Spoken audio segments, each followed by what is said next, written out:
Good evening, Patriots. This is Praying Medic, and this is my QAnon broadcast for Friday, March 27th. Welcome to the broadcast. Those of you who are following along at home, doing your own decodes, doing your own research, you can find Q posts on a number of different websites, including QAnon.pub, QMap.pub. If you have an Android device and you would like to get notifications when Q is posting, in the Play Store you can find the QMap and Q Alerts apps. If you have an iPhone, you can get the Get Pushed app, then just look for the Q Alerts update in the search window. For those of you who are looking for my book, Calm Before the Storm, on Amazon, they are back ordering. A lot of books can't get it until April 19th because they're taking care of emergency shipments. This book is also available on barnesandnoble.com. You can go on Barnes & Noble, same price. You can get expedited shipping if you pay a little more for it. They do have much faster shipping on this than Amazon if you're in a hurry to get it. My theme for this broadcast is Meet Your New Fed Chair, Donald J. Trump. All right, so I was not planning on doing a thread today. I did a thread anyway because I connected some dots.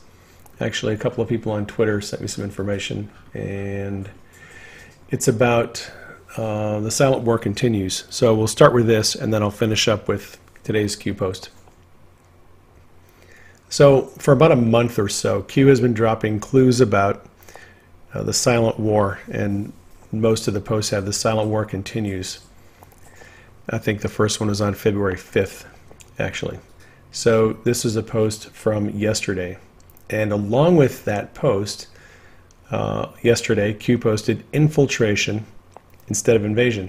Well, a couple of people on Twitter doing research said, hey, that is a quote from JFK's speech when he was talking to the press. I'm going to let you listen to this short clip from this speech from John F. Kennedy.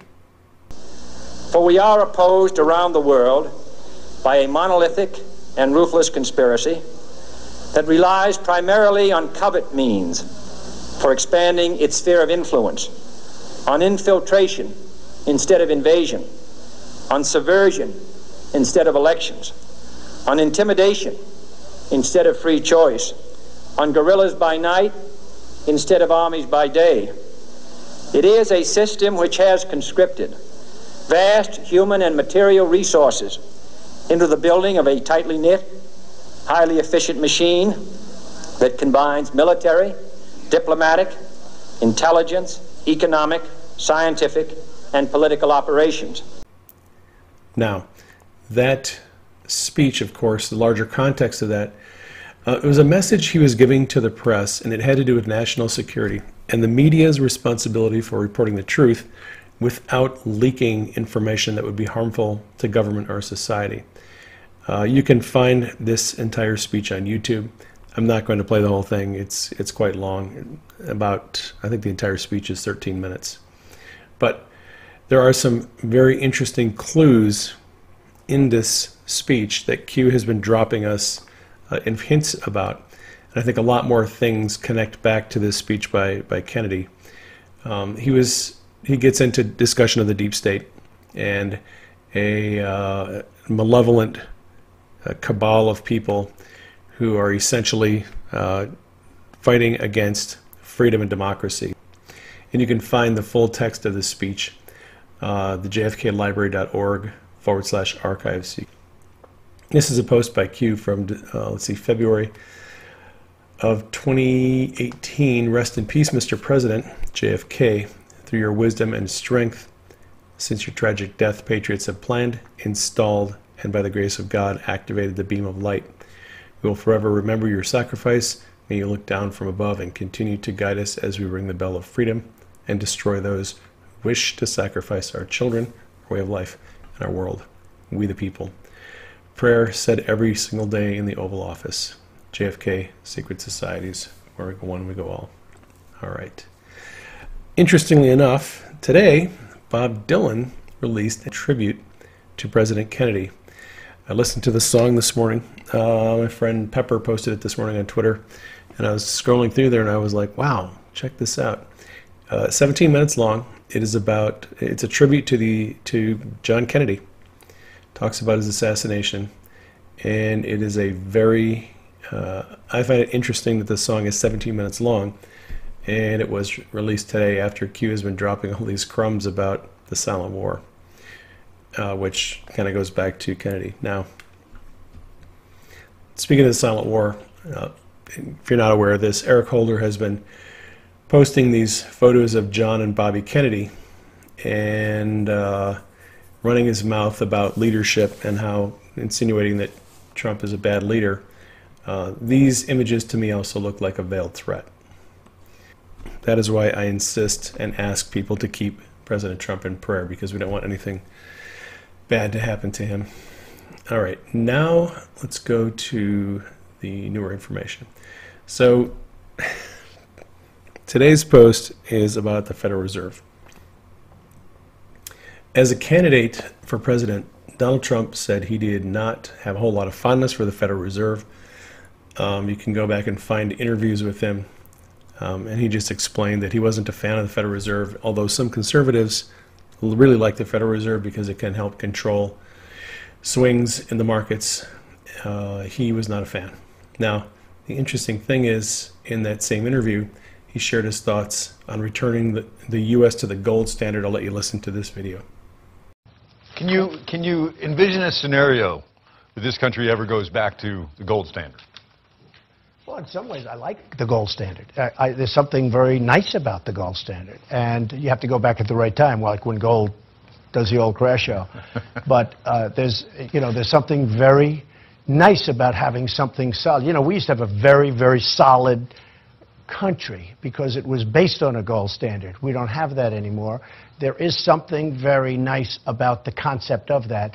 It would be very, very hard to do at this point, and one of the problems is we don't have the gold. Other places have the gold. Now, President Trump, at the time, candidate Trump, thought we didn't have the gold to go back to the gold standard. Well, in fact, we do. Get to that in a minute. In July of 2018, Dick Bove wrote this article predicting that Trump would take control of the Fed and that he ought to. And there's a lot of old articles. You can go and just do some research about Trump, gold standard, Federal Reserve. He's made his views on it known pretty well over the years.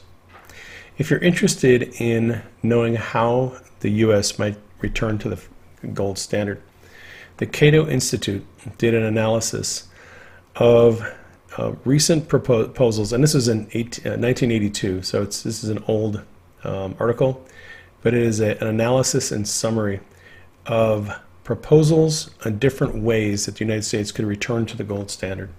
This is not in any way a settled issue. There are a lot of ways it could be done.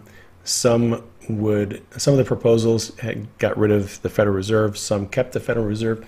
We actually had the Federal Reserve and a gold standard for a long time. The Federal Reserve was established in 1913, and from then through, I think, 1933, we were on the gold standard. So it's possible to have both. But if you're interested in looking, doing some research on proposals of returning to the gold standard, this is I found it to be a very helpful analysis. All right. During a question and answer session on April 19th, 2018, an anon asked if the president planned to end the Federal Reserve. Q replied, structure. So the implication there is that rather than ending the Fed, it would be restructured. In a different question and answer session, this is the one from December of 2018, an anon asked, do we have the gold? Q said, yes, gold shall destroy the Fed. And actually, according to Statista, the U.S. has the most gold in the world at 8.4 metric tons. China has 9.4. Germany has 3.4. This was as of 2018. And these numbers might be a little bit off because we don't really know if countries are accurately reporting their gold holdings, so it's just a guess. All right, December of 2018 also, Q wrote, the plan to have the Fed raise interest rates, steep decline beginning in March of 2019 in an effort to kill the economy prior to the 2020 presidential election is known and is planned for. Structure change coming. Q. So Q has been dropping hints for a couple of years that there's some changes coming to the Fed. Incidentally, also in that December 2018 question and answer session, Q said there's no need to worry about a shutdown of the internet. One of the Anons asked, is internet infrastructure being safeguarded to prevent shutdown? Q wrote, NSA has the ability to overreach hosts. It's possible. And apparently they have some ability to override what local hosts are doing, so I don't think we have to worry about that too much. Also, an Anon asked, should we prepare for some kind of shutdown? This is in reference to power grids. Q said no. Reports of power grid attacks and needing to prepare for 6 months should be disregarded, while attacks to occur were safeguarded by a black eye, and Q never elaborated on what that was. All right, today, Bloomberg financial writer Jim Bianco wrote an article that came to a rather stunning conclusion. His conclusion has to do with announcements by the Federal Reserve that give a lot of control of their operations to the Treasury Department and then indirectly to President Trump, because Treasury Department is part of the executive branch and President Trump is the chief executive. It has to do with a lot of different special purpose vehicles that the Fed has created to create a lot of purchases. They are essentially changing their policies, and they now have open-ended purchases, almost unlimited purchases of assets. Quantitative easing is kicking in. The Treasury, using Exchange Stabilization Fund, will make an equity investment in each special purpose vehicle, and they will be the first loss position. What does it mean? In essence, the Treasury, not the Fed, is buying all of these securities and backstopping the loans. The Fed acts as a banker and provides financing. The Fed hired BlackRock to do the purchases of the securities and handle the administration on behalf of the owner, the Treasury. In other words, the federal government is nationalizing large swaths of the financial markets. The Fed provides the money to do it. BlackRock provides the infrastructure to do the trades. The scheme essentially merges the Fed and Treasury into one organization. So meet your new Fed chair, Donald J. Trump. Interesting developments.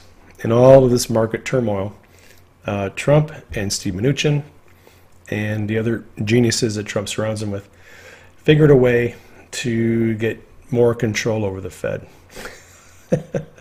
So, Iron Belly got cued for this post with the quote there, and Q posted a link. This is not another 4-year election. 4 is in brackets. I'm not sure what the 4 in brackets is for. Veritas Vital, who's one of the Anons who knows quite a bit about economics and the markets. Trump bought the Fed for pennies on their own BS dollar. And Brendan Dilley. Deep State got the Kennedy Center. President Trump got the Federal Reserve Bank. I told you to trust Trump. Most savage art of the deal in world history. Interestingly enough, everyone's been concerned about the pork that came into the congressional deal that is going to be bailing out people for this coronavirus emergency. Well, Fox News reporting that Trump has appointed John Voight and Mike Huckabee as Kennedy Center trustees. So Trump is going to take some of his friends, put them in the Kennedy Center, and they'll be helping administer all of that. All right, that gets us caught up to Q. Please keep the president in prayer. Keep Q and the team in prayer. Keep me and Denise in prayer. Love you all. Take care. I will catch you on the next broadcast.